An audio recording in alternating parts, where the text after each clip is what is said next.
Hola, buenos días. Mi nombre es Elizabeth Guerra, soy directora de coros de Mendoza, de la provincia de Mendoza. Bienvenidos y bienvenidas al ciclo de entrevistas de las Rondas Corales 2020, organizadas por ADICORA, la Asociación de Directores de la República Argentina, destinada a conocer, mostrar y analizar todas las facetas de la actividad coral infantil y juvenil en nuestro país. Hoy en nuestra ronda tenemos el placer de entrevistar a los queridos María Guinán y el maestro Alberto Grau. Nuestra ronda, bienvenidos María, bienvenido querido maestro Alberto. Muchas gracias por esta invitación. Muchas gracias. Nuestra ronda tiene que ver con el coro en movimiento. Y a partir de algunas preguntas generadoras, porque, bueno, primero voy a hablar un poco de María, que es una directora coral caraqueña. Ella es profesora universitaria, pedagoga, líder de proyectos corales. Está al frente también de la Escola Cantorum de Caracas, que me están contando que sigue activa a pesar de la pandemia. Así es. Ha llevado adelante muchísimos proyectos sociales, como el proyecto de Voces Latinas a coro, como llamado Acción Social por la Música, patrocinado por la Corporación Andina de Fomento, hasta el 2018 fue. Profesora asociada de la Universidad de Simón Bolívar en la maestría de dirección coral. También es editora de música coral latinoamericana para las ediciones Earth Song de Estados Unidos y Karl Verlag en Alemania. Y bueno, representante latinoamericana como directora en un universo impresionante, premiada en distintas instituciones prestigiosas, ha dirigido también en numerosos teatros, llevado la música también latinoamericana y universal, ha armado revuelos, como digo yo, porque anoche estuve viendo un poco el estreno, los comentarios del estreno de La Pasión según San Mateo, de un argentino, de Osvaldo Goligov, que fue nominada también para premios. Así que bueno, María, mi pregunta tiene que ver con todo esto. Claro. ¿Qué significa para vos el movimiento, tener tanto movimiento en la actividad coral y cómo lo llevan adelante? O sea, tener tanto movimiento, dices tú, que sucedan tantas cosas. Sí. Bueno, yo creo que la actividad coral, porque es una actividad grupal, una actividad institucional, una actividad también de masas, de mucha gente, es una actividad donde tenemos que ser siempre creativos, donde nos gusta estar proponiendo nuevas ideas, hacer, por supuesto, los coros y sus directores. Nos encanta el espacio del ensayo y nuestro trabajo individual, pero nos debemos también a un público y nos gusta mucho compartir con otros. Entonces nos gusta mucho organizar conciertos, pero nos gusta muchísimo también encontrarnos, hacer cantos comunes, jornadas de festivales. Entonces a mí siempre me ha interesado mucho poder contribuir en esas plataformas de acción, crear estructuras para que los coros realmente tengan espacios para desarrollarse, los directores también tengan espacios para estudiar, para aprender, para comunicarse. Y claro, hoy en día, en esta situación que tenemos de la pandemia y que estamos todos físicamente confinados en nuestras casas, digamos, todo lo que son las redes sociales, nos han abierto la ventana al mundo. Antes quizás teníamos un tiempo limitado para hacer estas actividades, porque estábamos muy ocupados en nuestro día a día, que implicaba un contacto físico directo con nuestros coralistas, que implicaba movernos de un lugar a otro, etcétera, etcétera. Pero ahora, como estamos confinados, pues esta es nuestra ventana y nuestra vía de comunicación, y a mí me parece que ha sido excelente que nos podamos ver tantos y en tantos lugares del mundo y compartir a través de estas redes. Yo estoy segura que una vez que pase este confinamiento y esta situación, ya habremos descubierto nosotros realmente lo beneficioso que es este contacto, que son estas actividades, y a través de estas actividades, de este contacto, poder hacer nuestras redes más fuertes en Latinoamérica y en el mundo. Claro, sí, sí, sí. Yo te conozco también por muchos programas, como el Construir Cantando, programas de desarrollo social. ¿Qué significa y cómo es llevar adelante este tipo de programas? Bueno, este tipo de programas lo hemos llevado a cabo junto con Alberto desde la Fundación Escola Cantorum desde hace ya más de 30 años. Cuando empezó nuestro programa Construir Cantando, el objetivo era realmente la formación de niños y jóvenes dentro de la música, a través de la música coral, estimularlos. Ya Alberto hablará contigo del repertorio y del movimiento y de toda su creación. Pero si bien empezamos con un grupo de niños pequeños, pronto nos movimos hacia ubicarnos en las favelas, digamos, en los lugares de Caracas particularmente, donde habían niños de pocos recursos, niños que no tenían posibilidades quizás de que sus padres les dieran una educación musical después de la escuela. En Venezuela la educación musical dentro de la escuela no es buena, no es estable, casi no hay. Entonces fuimos creando una red de coros escolares dentro de escuelas muy pobres, dentro de escuelas con muchas carencias, y esto se convirtió en un programa que ha sido un ejemplo, que es el programa Construir Cantando, y que luego, a través del programa de Acción Social por la Música, Música para Crecer, que también se llamaba Voces Latinas a Coro, fue mudando de nombres. Hicimos con la Corporación Andina de Fomento y junto con el sistema en 9 países de América Latina, pudimos llevar estas experiencias que ya estaban probadas en Venezuela a que se hiciesen y se empezaran a gestar en varios países de América Latina y han dado unos frutos extraordinarios. Allá en la Argentina, el programa particularmente en Chascomús ha sido muy importante.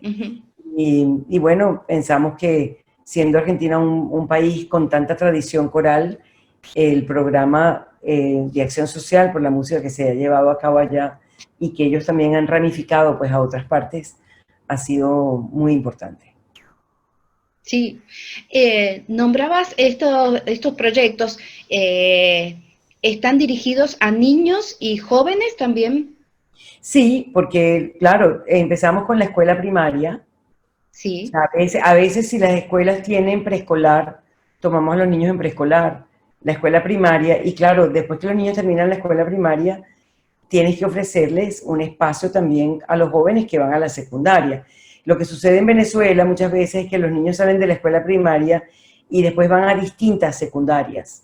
Entonces, nosotros creamos los grupos juveniles bajo el paraguas de la Fundación Escola Cantorum, y allí aglutinábamos a niños que venían de distintos centros de escuelas primarias. Entonces, claro, Okay. estos programas continúan, como quien dice, la formación de esa pirámide. Claro, sí, sí. Y bueno, y el repertorio obviamente tiene mucho que ver, y en esto lo voy a presentar al maestro, a mi querido maestro. Los dos he tenido la suerte de ser alumna de tanto de María y de Alberto, así que los recuerdo con mucho cariño. Tienen una participación ambos en la Argentina y bueno, particularmente acá en Mendoza, en la maestría de música latinoamericana del siglo XX. Ambos han sido maestros aquí, así que, bueno, son personas muy queridas aquí en Mendoza y en Argentina. Y bueno, hablar del maestro Grau es hablar de un nacido en Cataluña, pero latinoamericano, ya no venezolano, latinoamericano por adopción, muy reconocido por sus composiciones, fundó la Escola Cantorum, con la que ha ganado numerosos premios, también fue fundador del Orfeón Universitario, todo esto se lo estoy contando a todos los amigos y amigas directores que nos van a escuchar en estas rondas corales, ¿sí? También miembro de la Junta Directiva de la Fundación del Estado para las Orquestas Infantiles y Juveniles de Venezuela, el Sistema, director musical del Teatro Teresa Carreño, ese teatro tan maravilloso en Caracas, y también ambos han tenido participación en la gestión en la Federación Internacional, en la Federación Internacional de Música Coral, ¿sí? Y también maestro de dirección coral. Actualmente es asesor permanente y compositor en la residencia del programa de Pequeños Cantores, que me encanta ese nombre, Pequeños Cantores de la Fundación Escola Cantorum de Venezuela. Y todavía sigue recibiendo encargos de obras, maestro, sigue componiendo.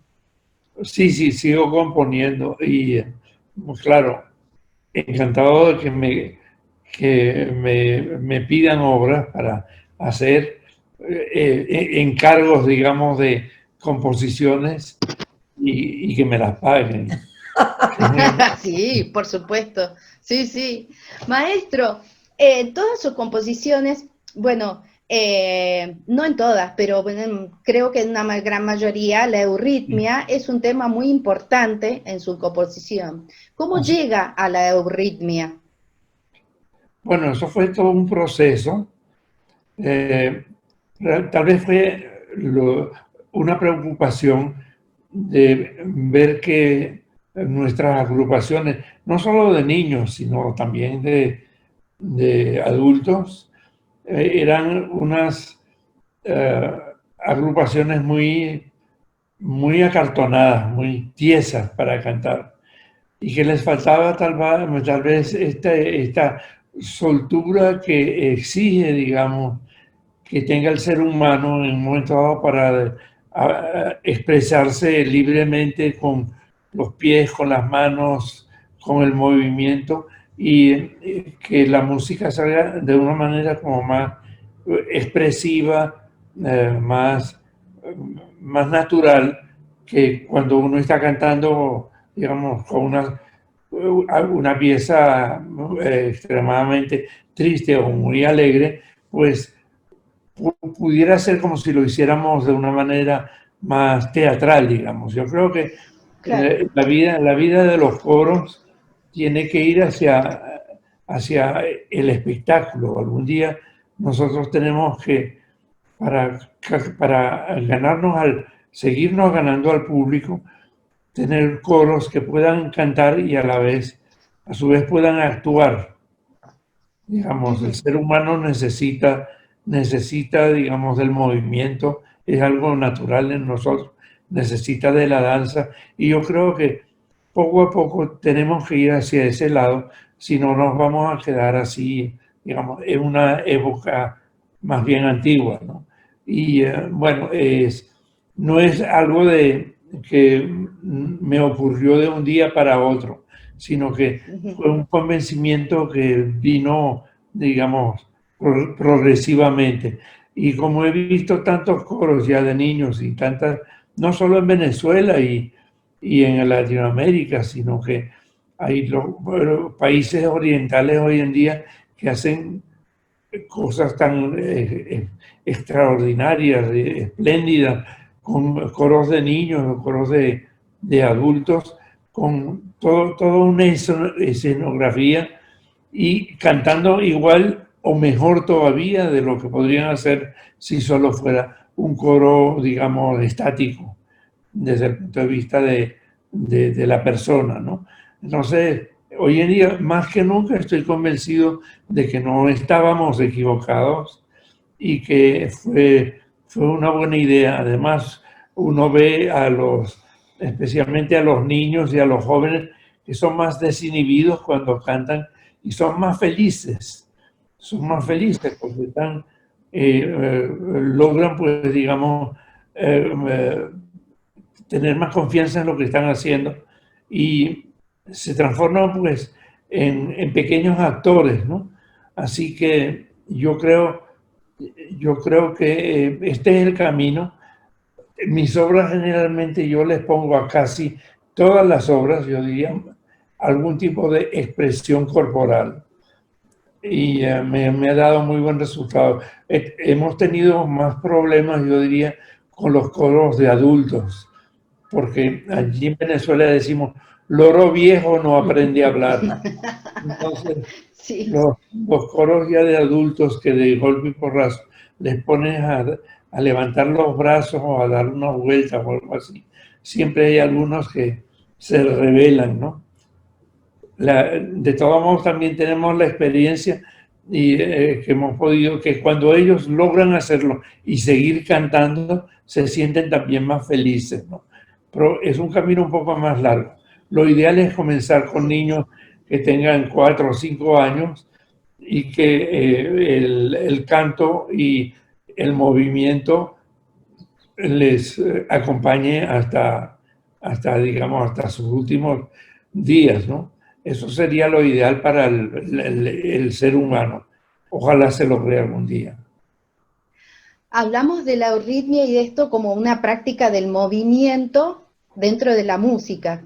Así es. Eh, y ¿cómo incide la euritmia en el canto? Ya. Porque estamos hablando de la expresión corporal dentro de la música, pero especialmente en la voz. ¿Tiene alguna influencia ese movimiento? Yo creo que sí la tiene, pero la tiene más bien de un modo positivo. Cuando nosotros vemos los grandes cantantes en una ópera, una opereta, una zarzuela, digamos, un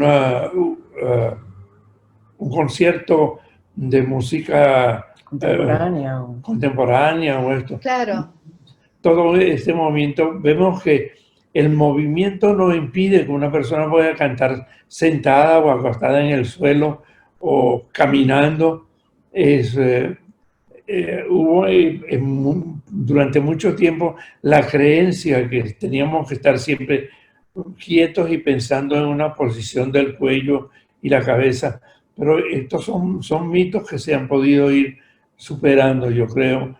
Y claro, tal vez es un poquitico más difícil para el cantante esto del movimiento, pero es por falta de práctica, más nada. Por otro lado, claro. la cuestión expresiva aflora de otra manera cuando uno lo acompaña de un gesto con el brazo o con unos pasos o con un movimiento corporal más completo. Digamos, es complementario el movimiento. Nunca, y es más, lo que sí hay que tener cuidado es que lo más importante es la música y el canto, lógicamente. No puede ser un movimiento tampoco que perjudique Claro, a la música. Tiene que sí. ser todo lo contrario. Es algo complementario. Pero yo creo, a estas alturas, yo ya estoy convencido que el futuro de los coros es adicionar, digamos, esta nueva disciplina que es el movimiento corporal. Yo recuerdo, no sé si eran de las primeras composiciones, pero sí la primera composición que me llegó, que fueron los cantos del San Pedro, los 5 cantos de San Pedro, Ah, que sí, sí. tenían, antes de cada uno de los números, había como una ejercitación previa, Sí, tanto en vocalización como en movimiento. sí, Es decir sí. que es bueno también, y esto también lo hablamos, quizás nosotros ya lo tenemos como incorporado dentro de nuestra metodología de trabajo, pero para quienes no practican este tipo de repertorio, es bueno incorporar este movimiento, práctica de vocalización y movimiento previo al abordaje de una obra. Así es. Sí, realmente en la experiencia que nosotros tenemos también enseñando a los directores a cómo hacerlo, ¿sí? Es muy importante la preparación previa del director en su casa. O sea, el director Sí. tiene que saber exactamente también, así como lo tiene que saber en la música, qué va a hacer con el movimiento. Pero esos ejercicios, por ejemplo, que Alberto escribía, fueron pensados también para que ese momento de vocalización o de calentamiento ya estuviese conectado con lo que se va a hacer, ¿verdad? Sí, sí, sí. De hecho, yo escribo en una línea lo que tienen que hacer los pies y las manos y pongo Sí. también mis explicaciones.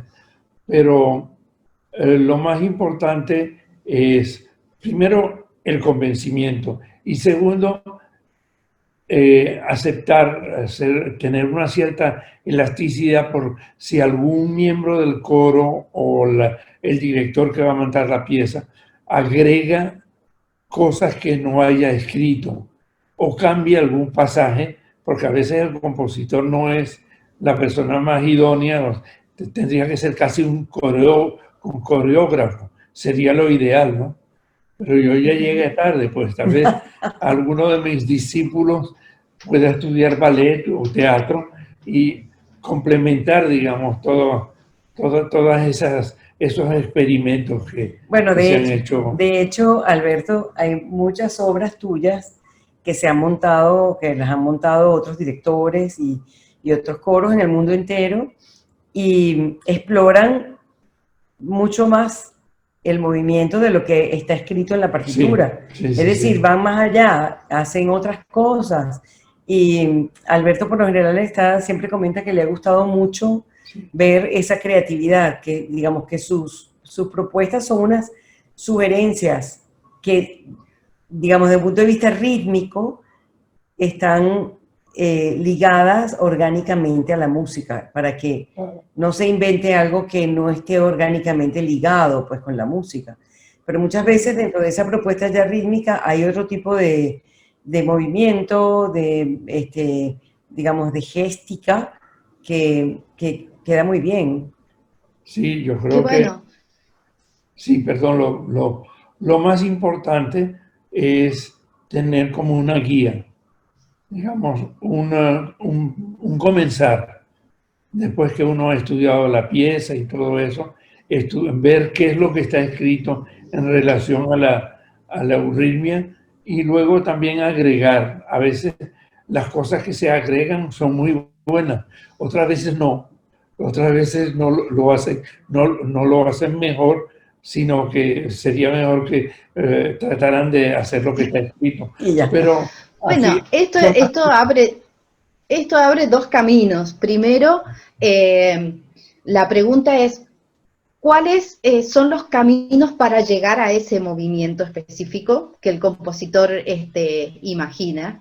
Y por otro lado está el otro camino de cuando un director en su rol de intérprete toma la partitura y tiene la libertad de reinterpretar o resignificar ese ritmo o esa obra en general. Pero primero, ¿cómo llega ese movimiento o desde qué lugar se toma eso? yo soy partidario por la segunda cosa, digamos. Lo ideal sería que todos los directores pudieran en un momento dado acercarse al texto, a la poesía, a la obra y poder hacer algo relacionado con la música que está escrita y hasta tomar algunas ideas que le interesen de lo que puso el compositor. Eso estaría muy bien. Pero el asunto con el si uno trata de hacer los gestos a la manera exacta como está escrito, se puede encontrar con la posibilidad que cuando el compositor escribe, está pensando en un tipo de coro y no hay dos coros iguales. Entonces hay que buscar más bien la manera de amoldarse a las capacidades y a las posibilidades que tiene esa agrupación para hacer algo. Al fin y al cabo, todo lo que sean movimientos tiene que ser algo adicional a la música. Entonces, no puede ser que en un momento dado alguien deje de cantar bien y de hacer bien la música escrita por estar mentalmente pensando en qué tiene que hacer con su cuerpo. Sí. Tiene que haber, Claro, hay una parte que tiene que ser extremadamente mecánica, así como supongo yo que son un bailarín cuando está interpretando, qué sé yo, una obra de Tchaikovsky o lo que sea. Los movimientos especialmente tiene que ser algo extremadamente ya resuelto, ni siquiera intuitivo, sino que tiene que ser 2 y 2, 4, no. Y la música, la música tiene que predominar siempre. Entonces es muy bueno que el director en un momento dado estudie lo que está escrito y después diga, yo creo que esto se puede. Para mi coro, esto, lo ideal sería hacerlo de esta manera. Inclusive, cuidado, coros de niños y coros de jóvenes a veces tienen mejores ideas que el propio compositor. Sí. Y vale la pena sí, hacerles caso. Es decir, que los niños a veces le dicen, ¿y por qué no hacemos eso, maestra? Y les da resultado, porque se sienten ellos también partícipes de lo que es esa obra artística. Es Por muy ejemplo, interesante. en nuestra experiencia, Elizabeth, en nuestra experiencia, los niños, particularmente los niños de la escuela primaria, son muy moldeables. O sea, tienen muchas capacidades, pueden hacer muchas cosas. Y muchas veces son los directores los que están inhibidos, los que no saben por dónde, digamos, por dónde caminar. Entonces, claro, hay que buscar también quizás esa posibilidad de decir, bueno, a lo mejor yo como director no soy la persona más agraciada con este movimiento, pero si enseño a 2 o 3 niños que lo hagan muy bien, ellos a lo mejor pueden replicarlo y pueden servir de modelos. Y también nos ha pasado que los niños, como decía Alberto, son creativos, inventan, buscan otras fórmulas. Los niños están más cercanos de todas estas redes sociales, buscan más cosas por aquí, son más visuales. Y claro, hay muchos ejemplos de coros que ya lo hacen, que cantan, Entonces, lo que es importante, como decía Alberto, es que digamos, se ensaye bien siempre la parte del canto, la parte vocal, la parte eurítmica va siempre a ayudar. Y si empiezas desde niño, cuando te vas desarrollando de niño a joven y llegas a adulto con esa práctica, entonces eso va solo, va sobre ruedas. Es mucho más fácil, por ejemplo, muchos de los cantores que han hecho La Pasión según San Marcos de Osvaldo Golijov, que tiene también movimientos incorporados y que fuimos nosotros desde la Escuela Cantorum con Alberto quienes incorporamos parte de esos movimientos. El coro, porque han sido muchos coralistas, coreutas, los que han pasado por ahí en 20 años, pero los coreutas que se estaban formando, vamos a decir así, en nuestros coros juveniles e infantiles en el año 2000 y que cantaron la obra después en el año 2010 o 2015, tenían una gran facilidad para los movimientos, mucho más que aquellos que no habían practicado la euritmia desde jóvenes o desde niños. Entonces es muy bonito ese trabajo y es comprensible, claro. Es comprensible.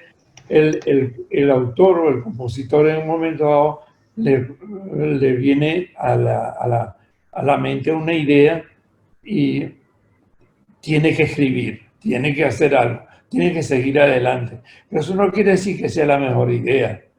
Hasta en composición también pasa. ¿Ah? Y es cuando un niño empieza entonces con la práctica y repite, y repite, y repite, poco a poco se va soltando y va encontrando otras fórmulas que son aprovechables. También está la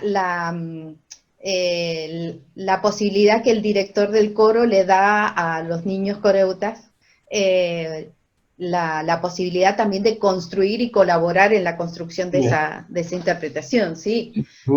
Es muy lindo eso porque, bueno, es cierto, salen muchísimas ideas y a veces mucho mejor que las que uno propone. Claro que Claro. sí. María me está sacando todas las preguntas, porque yo también te iba a preguntar, ¿qué sucede con los jóvenes? Y, porque, por ejemplo, acá en la Argentina no está tan unida la práctica coral de niños y jóvenes. Hay jóvenes que encuentran la vocación o se enteraron que hay un coro y empiezan a participar y les gustó la actividad, pero ya de adolescentes y jóvenes. Entonces, ¿cómo es la práctica? ¿Cómo llegar a este tipo de repertorios en una edad en la que hay bastantes inhibiciones, sobre todo corporales, en la edad de la adolescencia y de la juventud? ¿Cómo es trabajar con eso? Bueno, yo creo que ahí, digamos que la respuesta no es una sola, porque Ujú. si tú como niño ya vienes en el proceso de cantar, por ejemplo, nosotros con la muda de la voz de los varones, no los dejamos fuera del coro, o sea, los dejamos siempre cantando alguna voz, algún pedazo, algo, pero los mantenemos dentro del grupo, porque a veces son los varones los que se sienten más inhibidos en este Sí. aspecto.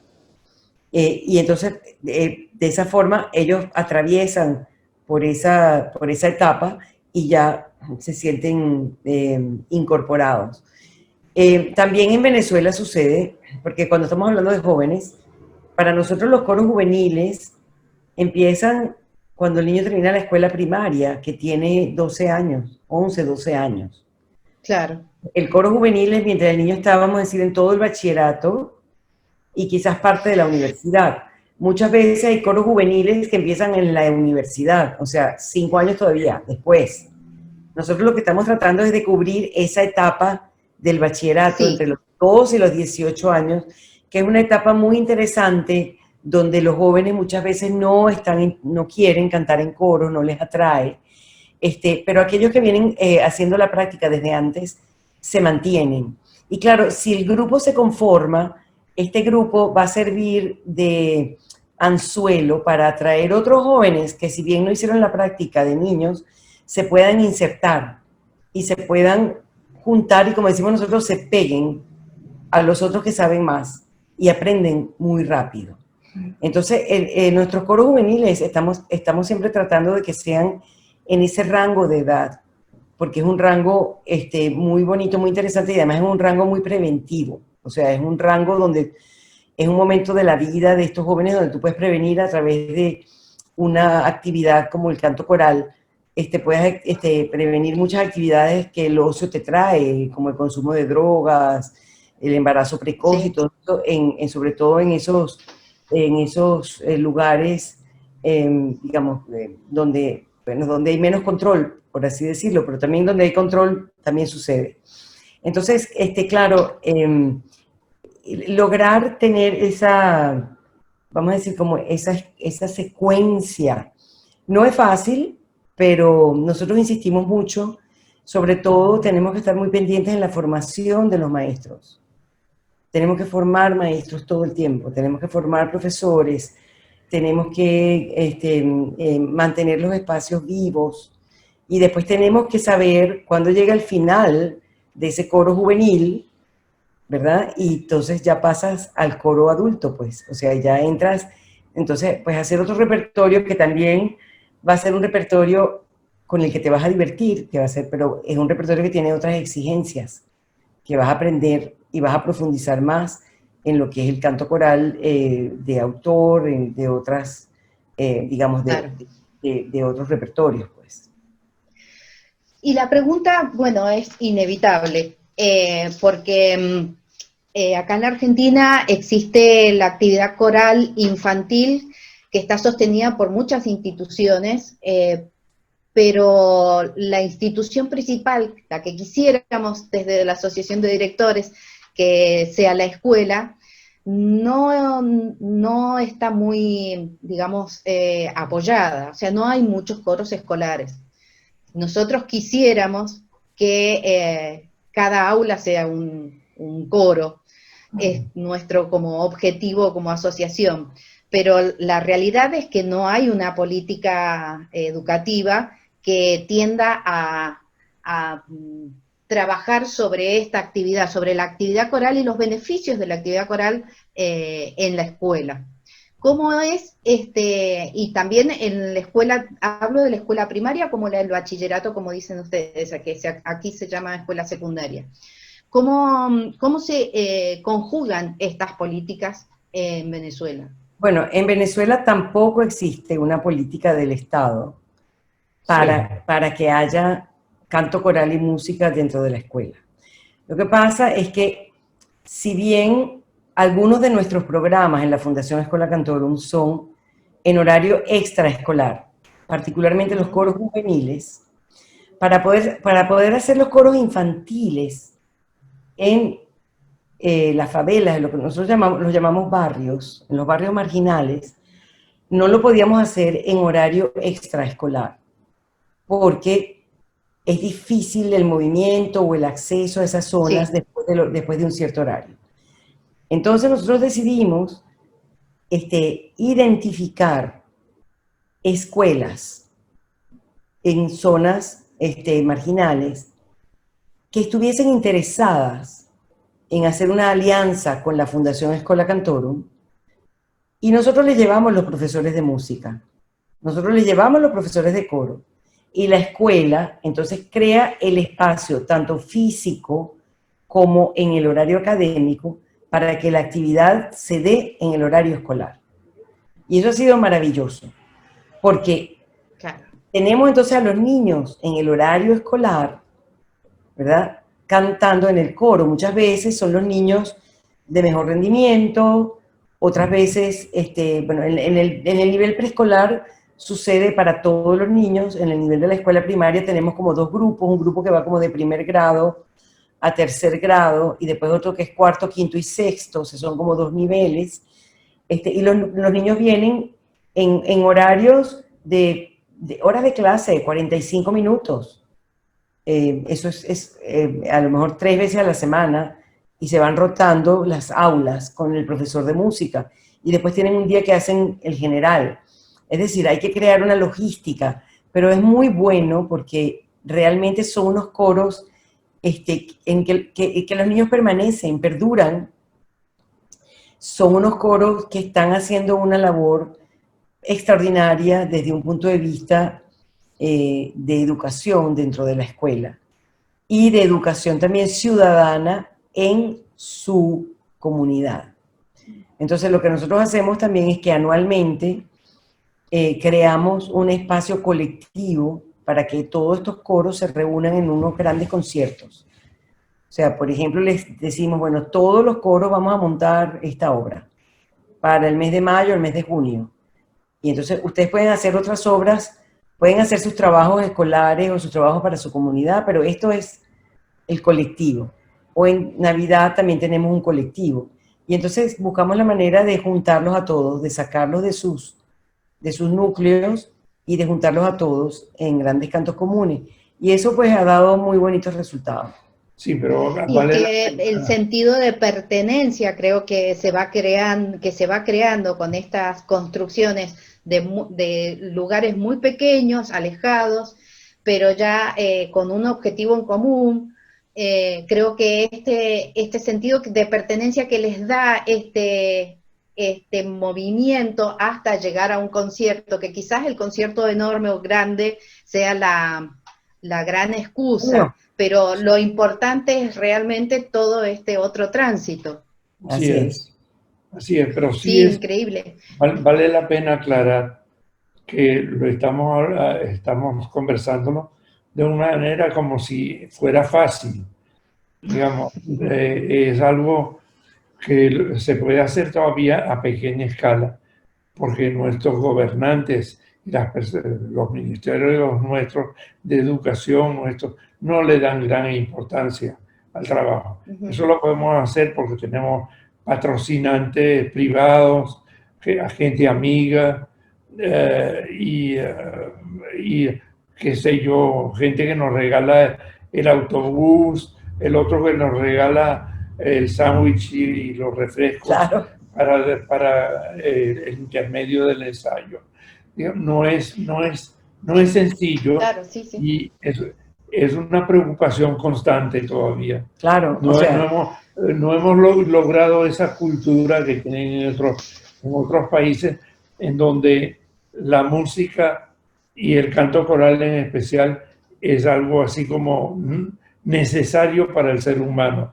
Todavía nos falta Sí, mucho es tiempo. verdad. claro. Ahora, Te Elizabeth, cuento, si no lo hiciéramos, o sea, si no lo hiciéramos estaríamos paralizados.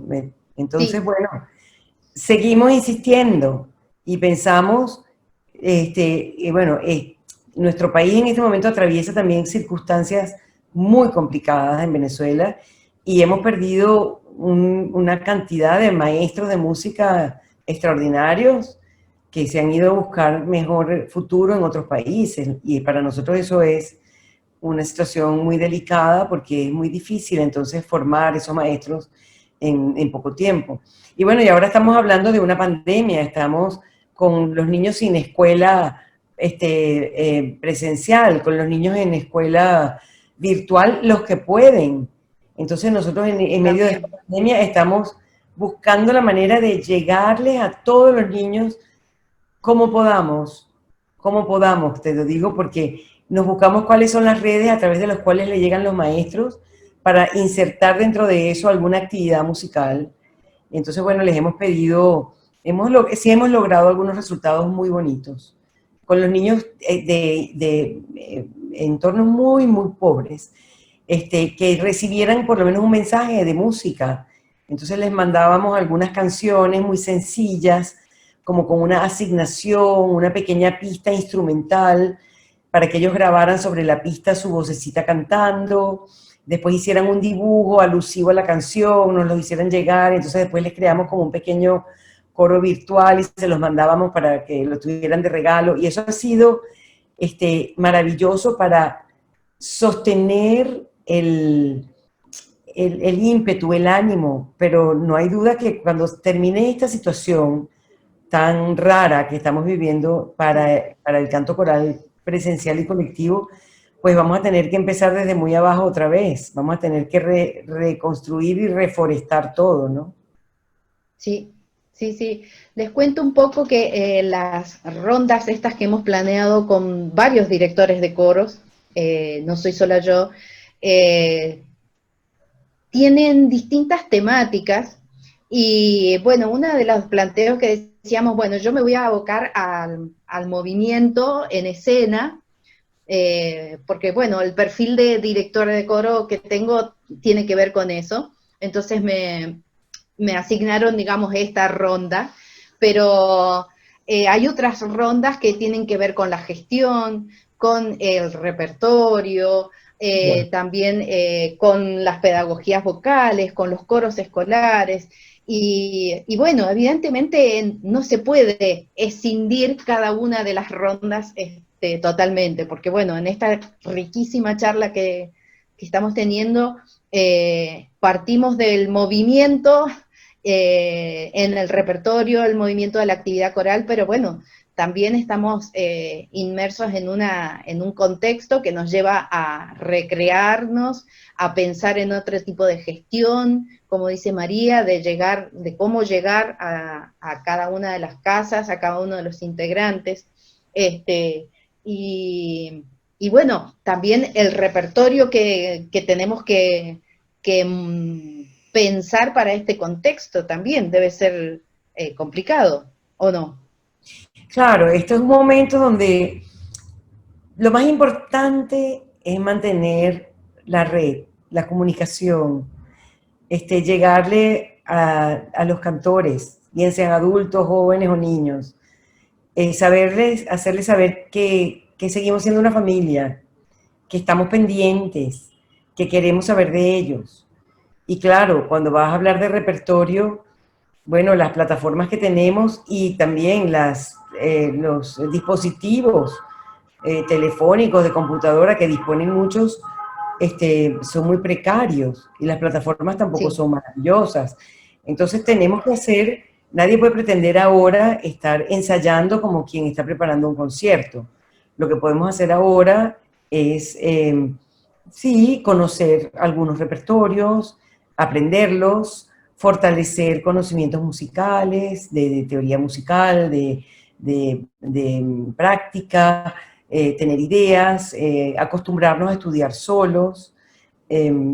Todo ese tipo de cosas lo podemos hacer, pero nos falta la esencia de nuestro ser coral, que es sentarte al lado de otro y cantar juntos, escuchar su voz y escuchar la tuya, y escucharlas unidas, estar en tu aula con otros y darte un abrazo y compartir, y después poder hacer un concierto y tener una audiencia y tener o sea, eso no está. Entonces, son tiempos de, digamos, de aprender otras cosas, pero son difíciles. Sí, sí, sí. Bueno, estamos también, una de las charlas que tuvimos, intentando de encontrar los beneficios de esta situación, si se puede decir beneficios, o cosas positivas, es que primero uno conoce un poco más los coreutas, porque tenemos como una llegada mucho más individual a ellos, Bien. más cercana.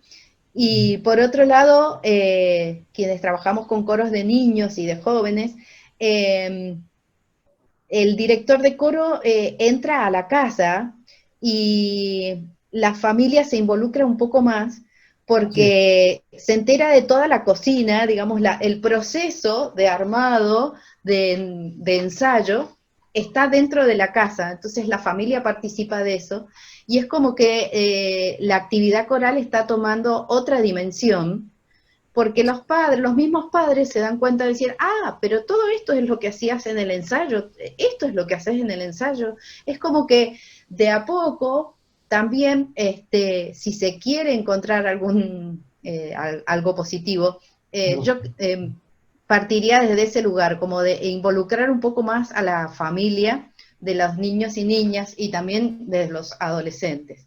Así que sí, acá en Argentina también estamos en distintas fases buscando y creando, y creo que esta posibilidad que estamos armando de las rondas corales tiene que ver con eso, buscar el encuentro, buscar también esta posibilidad de estudio entre colegas, y llegar también a otros directores y directoras que quizás no se han acercado porque están en lugares muy alejados, y a través de la virtualidad podemos llegar con otro tipo de actividades y seguir manteniéndonos en contactos, seguir intercambiando experiencias. Así que para mí ha sido un placer enorme charlar con ustedes, y por último, preguntarles por dónde sigue la actividad de ustedes, porque sé que están muy activos con una nueva plataforma de la escuela, que está muy activa. Sí, bueno, la actividad de la escuela y de nuestra organización, digamos, sigue adelante después de 53 años de vida, con un grupo maravilloso de escolistas que han tomado las riendas de toda esta plataforma de YouTube, de las entrevistas, de el archivo, y nosotros eso nos da mucho aliento porque sentimos que, bueno, que la escuela sigue viva y está allí. Y bueno, como te decía con los coros, pues estamos trabajando en distintos proyectos desde esa perspectiva que te planteábamos anteriormente. Pues. Entonces, esa es la parte, digamos, en la que yo siento que estoy más involucrada. Y Alberto, que te diga un poco lo que él ha estado haciendo en este periodo. Sí, eso iba a preguntar. Bueno, he compuesto mucho, no había compuesto nunca en mi vida tanta música, música muy difícil alguna, y otras, pues, música para un nietecito que van a ser dentro de mes y medio, ¿no? Digamos que he tenido esa oportunidad que tal vez en el diario quehacer, digamos, en lo común de nuestras actividades, hubiera sido imposible componer tanto y pensar en hacer muchas cosas que siempre se le quedan a uno en el tintero, especialmente en la cuestión de que el compositor siempre piensa que tiene que componer relativamente rápido, porque Juan Sebastián Bach y Mozart y Beethoven lo hacían más rápido que uno, ¿no? Y eso es una gran ventaja cuando ya pues uno no tiene digamos, esa presión tan fastidiosa. Así que he podido trabajar mucho, pero sí creo que lo importante es que este momento tan triste que está padeciendo el planeta tiene que ser algo temporal, porque el ser humano necesita de ese contacto con el hermano, con el amigo, ese contacto físico cercano. Somos gregarios y necesitamos del coro. El coro es algo más que cantar bien. A veces un coro puede ser hasta un poco desafinado, pero tiene una función, una función que va mucho más allá de la afinación musical. Así es. ¿Entienden? Eso yo creo que es lo más importante. El tener bien claro que nosotros como seres humanos necesitamos ser solidarios, gregarios y estar siempre en contacto con el vecino, con el amigo y fabricar esa mentalidad de, a través del coro, tener una actividad amistosa con todas las personas que a uno le rodean durante 20, 30, 40 años. Es muy bonito. Hay algo mucho más que se llama música también, que no es exclusivamente corcheas negras y blancas, ¿no? Bueno, escuchándolo, además de las composiciones que nos está contando y que ya estoy deseosa de escucharlas, quería preguntarle si tiene alguna otra bibliografía, porque sabemos que el maestro es autor de libros que tienen que ver con la dirección coral, como el director, La Forja del Director, o que acá tengo La Forja del Compositor, que me he nutrido para esta entrevista, porque bueno, hemos charlado muchísimo sobre la euritmia, cuando hemos trabajado en alguno de los cursos, pero bueno, me encantó leer esta bibliografía, pero quería saber si hay algo más ahí en la puerta. La verdad que prefiero componer que escribir libros. Es más, el libro tiene esa desventaja, que muchas de las cosas que están escritas en ese libro, ahora estoy totalmente en desacuerdo con ellas. Bueno, hay que sacar el lado B del libro, entonces. Claro, claro. Así es. Sí. Yo creo que, no sé quién decía eso, creo que era algún filósofo oriental, que decía que un hombre tiene que en su vida escribir un libro, tener un hijo y plantar un árbol. Y plantar un árbol. Plantar un árbol. Sí. Yo creo que ya no tengo nada que hacer en este mundo. Bueno, a mí me falta escribir el libro, entonces a lo mejor el próximo libro lo escribo yo. Pero fantástico, será bienvenido sea. Sí. Bueno, les agradezco profundamente esta entrevista. Gracias, Elizabeth. Agradecemos enormemente estos aportes al quehacer de la música coral, pertinentes tanto al desarrollo de la música coral infantil y juvenil, y en nombre de Adicora también agradecemos este espacio para este intercambio de experiencias y de ideas, y de generar también ideas nuevas. Así que para mí ha sido un placer enorme, los queremos muchísimo, y gracias, nos alegra verlos bien, sí. Así que bueno, en nombre de Adicora. Y a través de esta pantalla le enviamos afectuoso saludo a Todos todos los amigos colegas. y colegas en Argentina Claro. y bueno, muy especialmente en Mendoza. Y espero que nos podamos ver Así es. personalmente y darnos un buen abrazo no virtual. Que así sea. Bueno, muchísimas gracias. Hasta Adiós. Que pronto. estén bien. Gracias. Cuídense mucho.